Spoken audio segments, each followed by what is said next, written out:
everybody. This is Dr. Charm coming to you with yet another 90-Day Fiance Before the 90 Days review. This is Season 5, Episode 10, entitled Time's Up. Okay, and we're not talking about the women's movement with all the sexual harassment going on that's just exploded over the world over the past couple of years. We got another Time's Up going on and some more sexual harassment between Kim and Usman, y'all. Kimberly and Usman.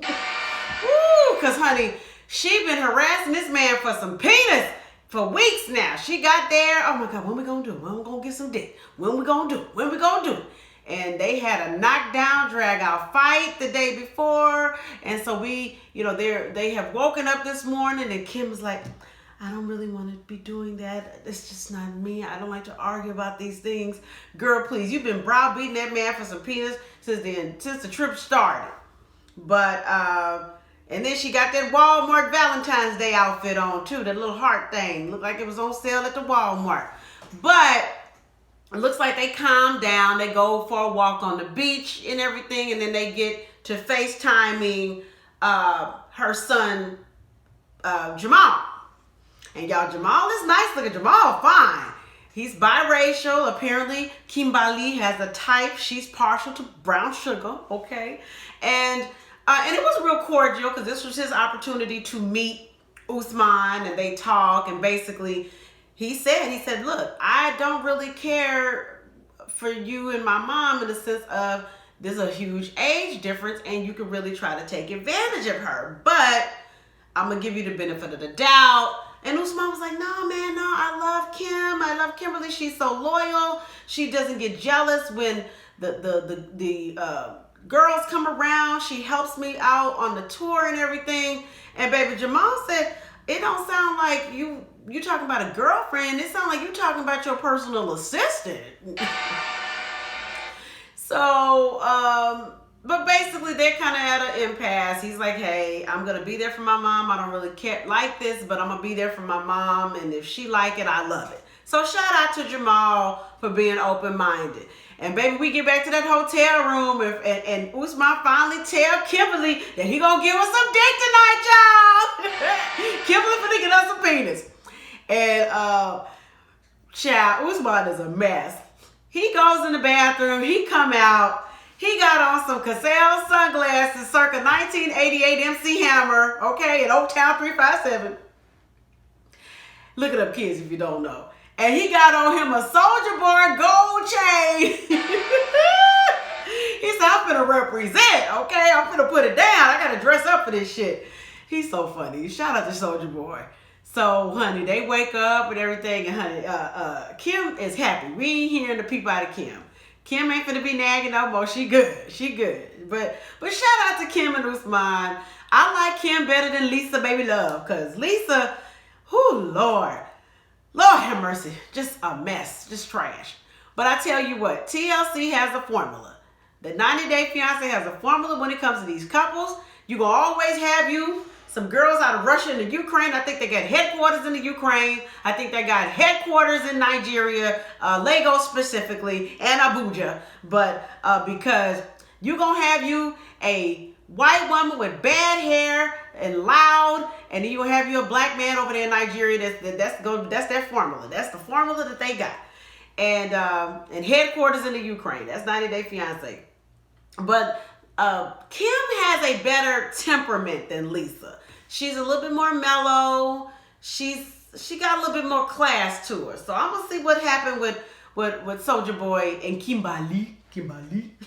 So the next couple we get to, y'all, Hamza and Memphis. Lord have mercy. Ooh, Lord have mercy. So we get to Hamza and Memphis. They have gone and got the paperwork. He signed the prenup.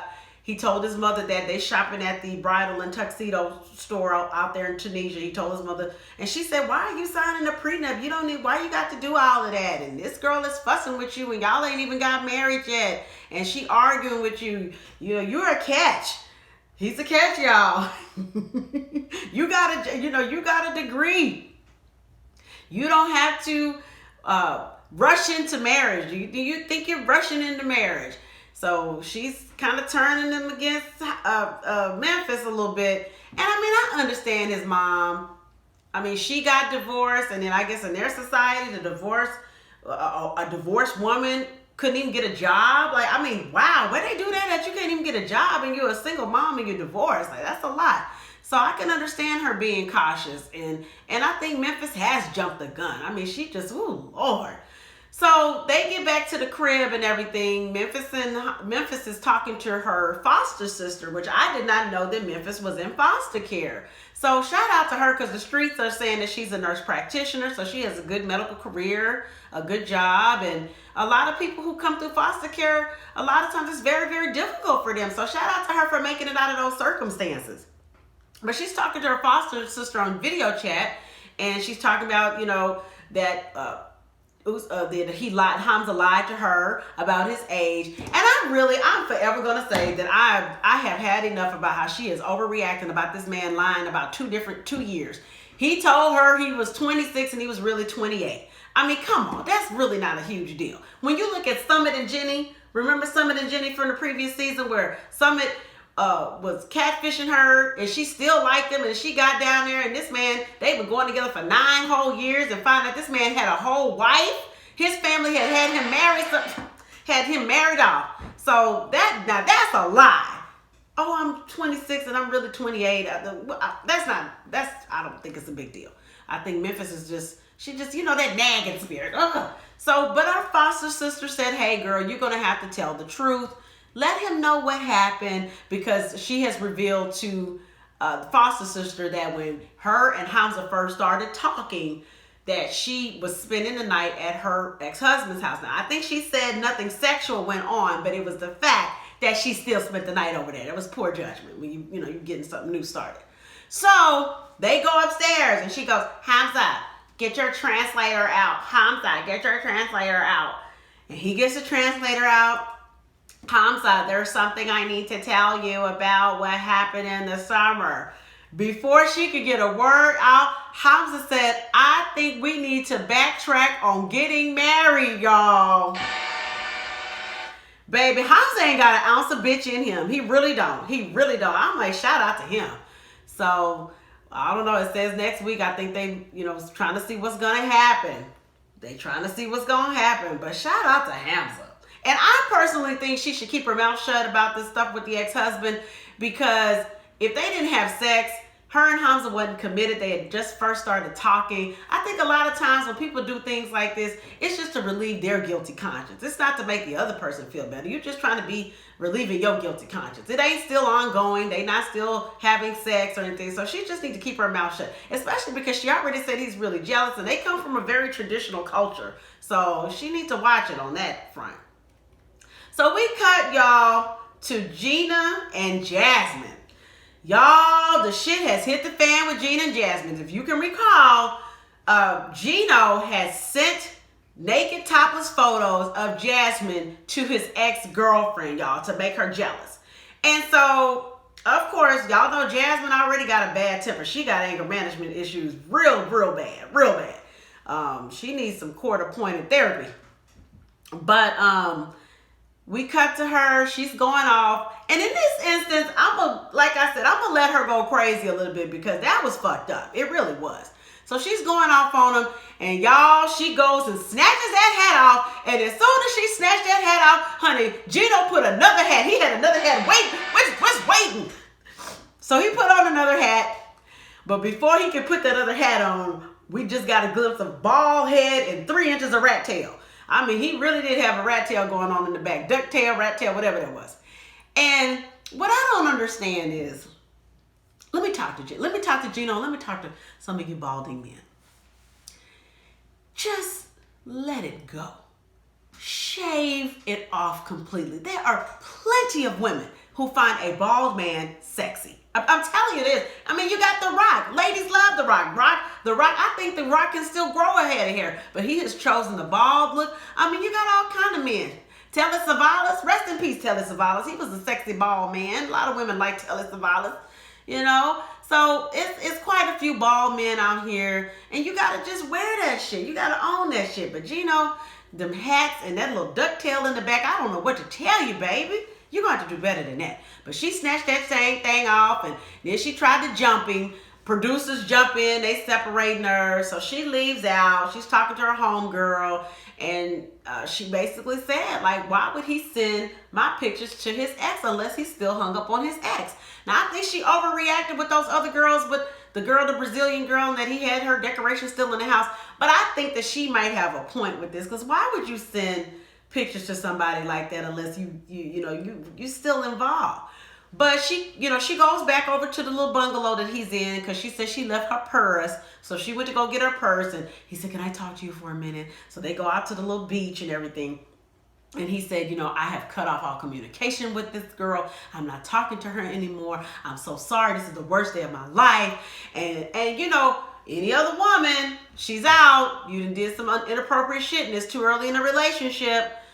But honey, we know that Jasmine's not done, because she started asking questions. Gino, how can I trust you, Gino? She asking questions. But really, Gino, how can I trust you? So she forgave him, y'all. She forgave him. And I think it looks like next week he's going to meet her mom. Lord, if the mother's anything like her, oh Lord, watch out. So next couple we go to on this episode is Mike and Ximena. And baby, this whole Mike and Ximena thing got me hot as fish grease. Because I was, when they got engaged last episode, I gave her a little bit of the benefit of the doubt. They got the kids. He's good with the kids. They see the father seemed proud. I know she gold digging him, but I was willing to kind of just go with the flow a little bit. But this episode, no, I'm mad. I'm hot as fish grease over this situation, because we open, Mike has gone back home. He's back to work. He's talking to his father and grandfather, and he said, look, her behavior has changed. She's become distant. I need to get down there and see what's going on. I need to try to establish a relationship. I can work from anywhere. Apparently he's got a job where he can work from home right now. So family's asking him, father and grandfather, like, hey man, are you spending any money on her? Are you sending this girl money? And he's like, I'm paying half her bills. Nah, that's a bold-faced lie. Mike is paying all the bills. All of them. Because don't look like nobody in that house is working. So he's paying the bills. Then he reveals that she called him up and asked him to buy her some titties. And he said no. So she was mad about that. She's a little salty about that. And that he said, hey, I'm going to come down there. And she said, don't come. It's all good. We cool. But he comes down there anyway. So we get down there and she picks him up from the airport. And she just real, it's obvious she ain't really feeling him. And she ain't in love with him. And it don't look like she even like him. So they get to the house. And remember, one of the things she was complaining about was that he was nasty. He was farting around and burping around her at the table, blowing his nose on the handkerchiefs and stuff and not throwing it in the trash, don't wash his hands and stuff. So she had already told him that he needs to work on his manners and stuff like that because he nasty. And he said he did. They walk in the house. Ximena said, I smell something don't smell right. Baby, he looked on the bottom of his shoe. And Mike got dog shit on the bottom of his shoe. And most people would either take the shoes off and put them outside, or go and immediately wash them. Oh no, not Mike. He took and set these shoes and set them down next to the couch in the room where everybody can smell the dog shit. So I'm gonna tell Ximena, girl, I'm in agreement with you. He needs some training to de-nasty, because he's nasty. He's nasty. That's nasty. But she not feeling him. But what we find out is that he didn't want to buy her the titties. He didn't give her the money for the titties. She wants a breast augmentation. She wants a tummy tuck so she can go model. Because look, between me and you, we all know Ximena ain't really got no skill set. She doesn't have a career. She doesn't have a job. She doesn't have a skilled trade. This woman got 2 different babies by 2 different men. One of them's in prison. There's an assassin out here lurking somewhere. So she's trying to do what she can. She's got a cute little figure. She's a cute girl. She's going to try to start modeling. Shout out to her for that. Well, he didn't want to give her the money for the titties, so she went to a loan shark, y'all, and acquired the money for the titties. And she was supposed to get the surgery, and Mike said, no, I'm coming. So he doesn't know that he interrupted her chance to get us some new titties. And so she's annoyed. So she said, hey, I want to go out to the club. So they go out to the club, baby. And they go to the club, and it turns out He said he was tired. He'd been flying all day. He's flying from Jersey all the way to Colombia. Baby, Miss Ximena said, okay, I'll see you later. And she put him in a cab, y'all. She didn't come home till 9 o'clock in the morning. Who does that? Oh my God. And of course he's asking questions. He's like, you know, you came home at 9 o'clock in the morning. Like, what the fuck is going on? And she's like getting mad. What man is going to be nonchalant and cool with his woman coming home at 9 o'clock in the morning from the club? But she said we stay out late. It's a cultural thing, and then we go to the Colombian Waffle House and get our waffles on, and people get in the fights, the weaves get snatched, and it might not be over till 9 o'clock. So, and I guess you supposed to be okay with that shit. But basically, she don't like him. She don't want him. He's a trick. And she can't even be smart enough to get through the wedding. She can't even wait. She already showing her little self. So we see, I think the preview for next episode, they're trying on wedding dresses, and she's like, if you can buy me a wedding dress, you can buy me some titties. Where are my titties? So I don't know. I don't care for her. She's not a catch, but Mike knows what he's getting into. He's a grown-ass man. He's 34 years old. I feel a little sorry for him, but he gonna have to learn the hard way. A fool and their money is soon parted. That's what they say. So we get to Ella and Johnny. Y'all, Ella got a cosplay cultural appropriation problem. When we opened with the whole season, she was in the anime stuff, doing karate and stuff. And now she done bought a ticket to Dubai. She putting on the hijab. She got the head covering on. She clicks on the video. Johnny, guess what? I'm gonna have to wear this when I go to Dubai. And Johnny was like, bitch, I ain't finna go to Dubai. I don't really know, because if I go to Dubai for 2 weeks, I got to quarantine in China for 5 weeks. Y'all, China ain't playing. China is not playing. They are not to be messed with. They don't play, because I remember in the United States when everything kept happening with the corona. When it first happened, you get 14 days off the quarantine, and they paid. That was federal. And then, they done dropped it down to 10 days. Now it's 5 days, child. Not in China. China not playing. So, Ella put her foot down, though, because Johnny said, well, I don't know if I want to come, if I got to go do all of that. And she said, look, if you can't come here to see me, and we've been dating for 2 years, if you can't come here for 2 weeks, we are going to have an open relationship. And you know what? I don't blame Ella. Shout out to Ella for that. Put your boundaries in, girl, because I don't know too many people that's going to date a person for 2 years and they ain't never seen each other. That ain't even really dating. That's the pen pal. But, Johnny has to think about it. He's like, let me go talk to one of my homies. So he talked to his homeboy. His homeboy said, man, yeah, go get her, man. You need to go get her if it's going to jeopardize the relationship. And y'all, Ella, she's so dramatic. I'm 29. I just want somebody for myself. I want to have kids. Oh, my God, get it so home. Like, oh, God, girl, calm down. But it looks like they're going to be meeting up in Dubai.